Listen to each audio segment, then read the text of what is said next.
From Southwater, where he left the train, the road led due west. That he knew, for the rest he trusted to luck, being one of those born walkers who dislike asking the way. He had that instinct, and as a rule it served him well. A mile or so due west along the sandy road till you come to a stile on the right, then across the fields.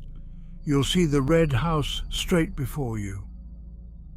He glanced at the postcard's instructions once again, and once again he tried to decipher the scratched-out sentence, without success. It had been so elaborately inked over that no word was legible. Inked-out sentences in a letter were always enticing. He wondered what it was that had to be so very carefully obliterated. The afternoon was boisterous, with a tearing, shouting wind that blew from the sea across the Sussex Weald. Massive clouds with rounded, piled-up edges cannoned across gaping spaces of blue sky. Far away the line of downs swept the horizon like an arriving wave.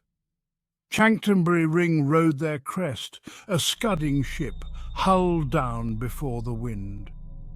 He took his hat off and walked rapidly, breathing great draughts of air with delight and exhilaration.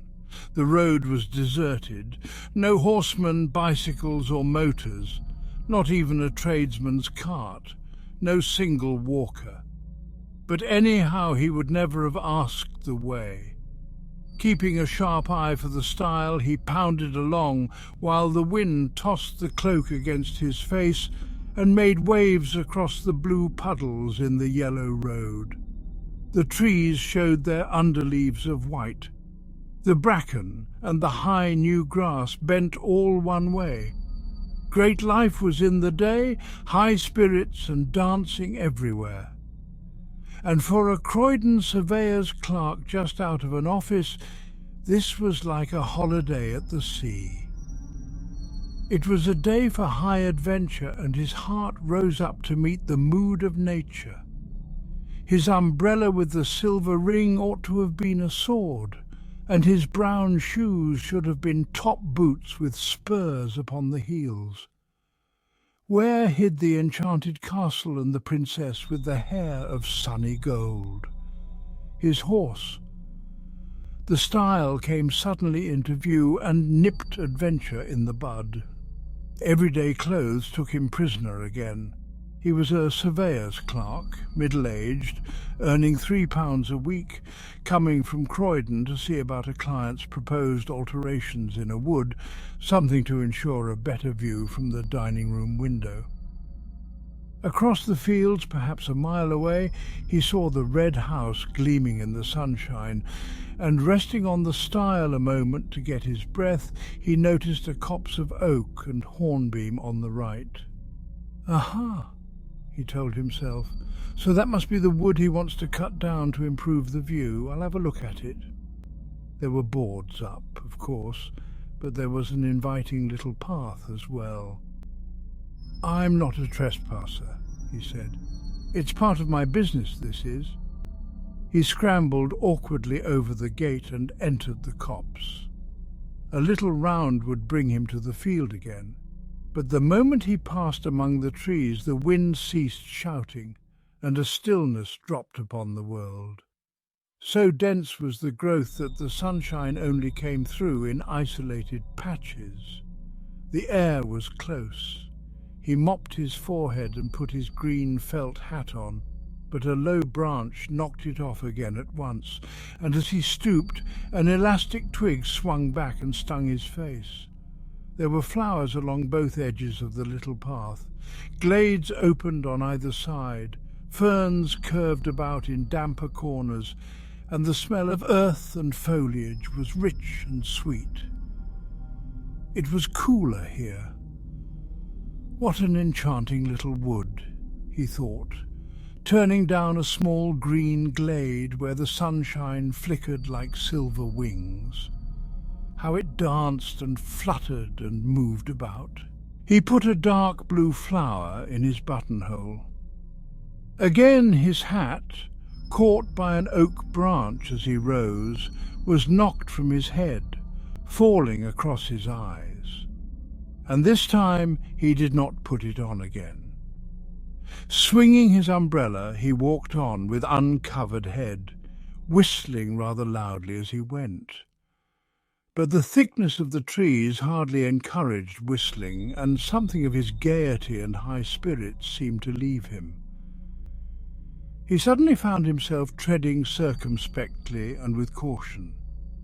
The stillness in the wood was so peculiar. There was a rustle among the ferns and leaves, and something shot across the path 10 yards ahead, stopped abruptly an instant with head cocked sideways to stare, then dived again beneath the underbrush with the speed of a shadow. He started like a frightened child, laughing the next second that a mere pheasant could have made him jump. In the distance he heard wheels upon the road, and wondered why the sound was pleasant. "Good old butcher's cart," he said to himself, then realized that he was going in the wrong direction and had somehow got turned round, for the road should be behind him, not in front, and he hurriedly took another narrow glade that lost itself in greenness to the right. "That's my direction, of course," he said. "The trees has mixed me up a bit, it seems," then found himself abruptly by the gate he had first climbed over. He had merely made a circle. Surprise became almost discomfiture then, and a man, dressed like a gamekeeper in browny green, leaned against the gate, hitting his legs with a switch. "I'm making for Mr. Lumley's farm," explained the walker. "This is his wood, I believe," then stopped dead, because it was no man at all, but merely an effect of light and shade and foliage. He stepped back to reconstruct the singular illusion, but the wind shook the branches roughly here on the edge of the wood, and the foliage refused to reconstruct the figure. The leaves all rustled strangely, and just then the sun went behind a cloud, making the whole wood look otherwise. Yet how the mind could be thus doubly deceived was indeed remarkable, for it almost seemed to him the man had answered, spoken, or was this the shuffling noise the branches made, and had pointed with his switch to the notice board upon the nearest tree. The words rang on in his head, but of course he had imagined them. "No, it's not his wood, it's ours." And some village wit, moreover, had changed the lettering on the weather-beaten board, for it read quite plainly, "Trespassers will be persecuted." And while the astonished clerk read the words and chuckled, he said to himself, thinking what a tale he'd have to tell his wife and children later, "The blooming wood has tried to chuck me out, but I'll go in again. Why, it's only a matter of a square acre at most. I'm bound to reach the fields on the other side if I keep straight on." He remembered his position in the office. He had a certain dignity to maintain. The cloud passed from below the sun, and light splashed suddenly in all manner of unlikely places. The man went straight on. He felt a touch of puzzling confusion somewhere. This way the copse had of shifting from sunshine into shadow doubtless troubled sight a little. To his relief at last, a new glade opened through the trees and disclosed the fields with a glimpse of the red house in the distance at the far end. But a little wicket gate that stood across the path had first to be climbed, and as he scrambled heavily over, for it would not open, he got the astonishing feeling that it slid off sideways beneath his weight and towards the wood. Like the moving staircases at Harrod's and Earl's Court, it began to glide off with him. It was quite horrible. He made a violent effort to get down before it carried him into the trees, but his feet became entangled with the bars and umbrella, so that he fell heavily upon the farther side, arms spread across the grass and nettles, boots clutched between the first and second bars. He lay there a moment like a man crucified upside down, and while he struggled to get disentangled, feet, bars and umbrella formed a regular net, he saw the little man in browny green go past him with extreme rapidity through the wood. The man was laughing. He passed across the glade some 50 yards away, and he was not alone this time. A companion like himself went with him. The clerk, now upon his feet again, watched them disappear into the gloom of green beyond. "They're tramps, not gamekeepers," he said to himself, half mortified, half angry, but his heart was thumping dreadfully, and he dared not utter all his thought. He examined the wicket gate, convinced it was a trick gate somehow, then went hurriedly on again, disturbed beyond belief to see that the glade no longer opened into fields, but curved away to the right. What in the world had happened to him? His sight was so utterly at fault. Again the sun flamed out abruptly and lit the floor of the wood with pools of silver, and at the same moment a violent gust of wind passed, shouting overhead. Drops fell clattering everywhere upon the leaves, making a sharp pattering as of many footsteps. The whole copse shuddered and went moving. "Rain, by George!" thought the clerk, and feeling for his umbrella, discovered he had lost it. He turned back to the gate and found it lying on the farther side. To his amazement he saw the fields at the far end of the glade, the red house too, ashine in the sunset.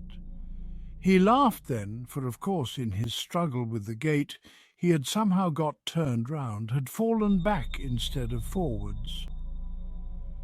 Climbing over, this time quite easily, he retraced his steps. The silver band, he saw, had been torn from the umbrella. No doubt his foot, a nail or something, had caught in it and ripped it off. The clerk began to run. He felt extraordinarily dismayed, but while he ran, the entire wood ran with him, round him to and fro, trees shifting like living things, leaves folding and unfolding, trunks darting backwards and forwards, and branches disclosing enormous empty spaces, then closing up again before he could look into them. There were footsteps everywhere, and laughing, crying voices, and crowds of figures gathering just behind his back, till the glade, he knew, was thick with moving life. The wind in his ears, of course, produced the voices and the laughter, while sun and clouds, plunging the copse alternately in shadow and bright, dazzling light, created the figures. But he did not like it, and went as fast as ever his sturdy legs could take him.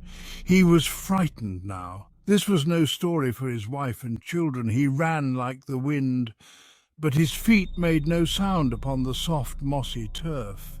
Then, to his horror, he saw that the glade grew narrow. Nettles and weeds stood thick across it. It dwindled down into a tiny path, and 20 yards ahead it stopped finally, and melted off among the trees. What the trick gate had failed to achieve, this twisting glade accomplished easily, carried him in bodily among the dense and crowding trees. There was only one thing to do: turn sharply and dash back again, run headlong into the life that followed at his back, followed so closely too that now it almost touched him, pushing him in. And with reckless courage this was what he did. It seemed a fearful thing to do. He turned with a sort of violent spring, head down and shoulders forward, hands stretched before his face. He made the plunge. Like a hunted creature he charged full tilt the other way, meeting the wind now in his face. Good Lord! The glade behind him had closed up as well. There was no longer any path at all. Turning round and round like an animal at bay, he searched for an opening, a way of escape. Searched frantically, breathlessly, terrified now in his bones.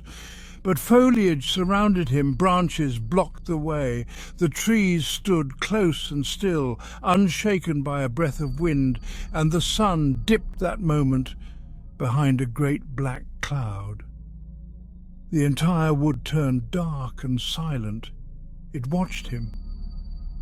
Perhaps it was this final touch of sudden blackness that made him act so foolishly, as though he had really lost his head. At any rate, without pausing to think, he dashed headlong in among the trees again. There was a sensation of being stiflingly surrounded and entangled, and that he must break out at all costs, out and away into the open of the blessed fields and air.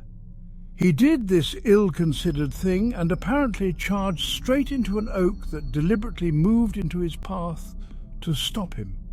He saw it shift across a good full yard, and being a measuring man, accustomed to theodolite and chain, he ought to know.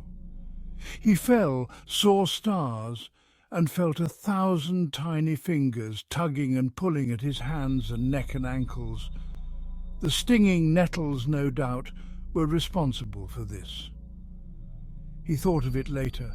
At the moment it felt diabolically calculated. But another remarkable illusion was not so easily explained.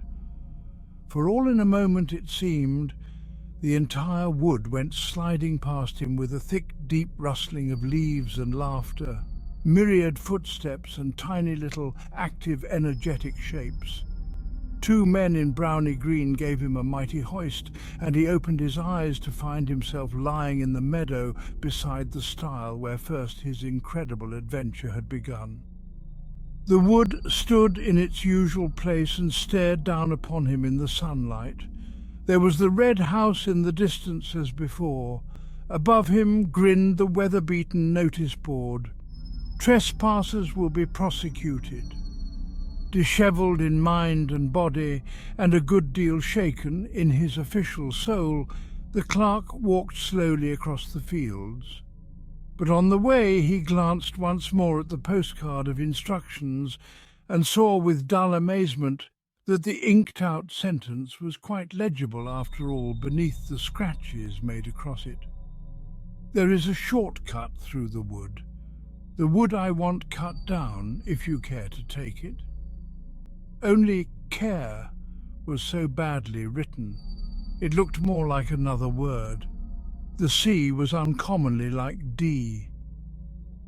That's the copse that spoils my view of the downs, you see, his client explained to him later, pointing across the fields and referring to the ordnance map beside him. I want it cut down and a path made so-and-so. His finger indicated direction on the map. The fairy wood, it's still called, and it's far older than this house. Come now, if you're ready, Mr. Thomas, we might go out and have a look at it. My name is Arthur Pembroke. Thank you for joining me here at Nightmare Theatre. I'll see you again tomorrow night.